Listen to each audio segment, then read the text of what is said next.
Hello, bonjour, je vais parler de Camilla. Oui, on va parler de Camilla, la nouvelle reine d'Angleterre. Enfin, nouvelle reine, pas reine consort, mais nouvelle reine. Elle a tenu à ce que Charles enlève le consort. Charles est revenu sur la promesse qu'il avait faite à sa mère, qu'elle ne serait que consort. À la base, déjà, elle ne devait pas être reine, elle devait être princesse, elle devait garder son statut de princesse. Mais Charles a insisté auprès de sa maman, à qui il a dit, elle ne sera que reine consort. Et une fois sa maman partie, Charles a décidé de faire ce qu'il voulait. Il a enlevé le consort parce que c'était trop humiliant.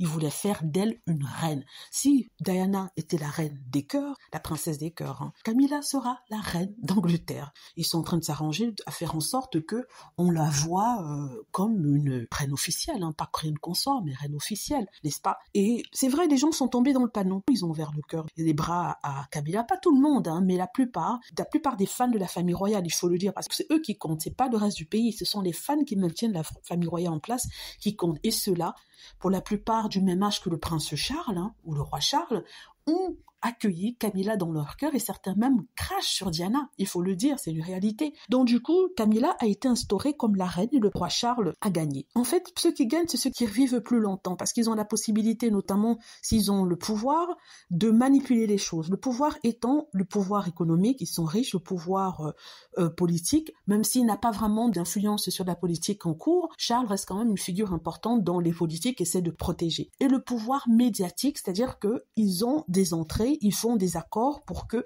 les médias les dépeignent de façon positive. Si vous regardez, il n'y a plus depuis un certain temps de portraits négatifs sur le prince Charles, sur le roi Charles ou alors sur Camilla. Aucune négativité. Ça devient même difficile pour les médias les médias tabloïds, parce qu'ils n'arrivent pas à faire leur argent. Ils ne font que l'argent que quand ils parlent négativement de quelqu'un. Et la seule personne sur laquelle ils tapent, c'est Meghan. Plus Meghan que Harry, parce que Harry, il reste encore un prince. La seule personne sur laquelle on va taper, c'est Meghan, parce que c'est elle qui rapporte. En tout cas, tout pour dire que le roi Charles a acquis ce qu'il souhaitait.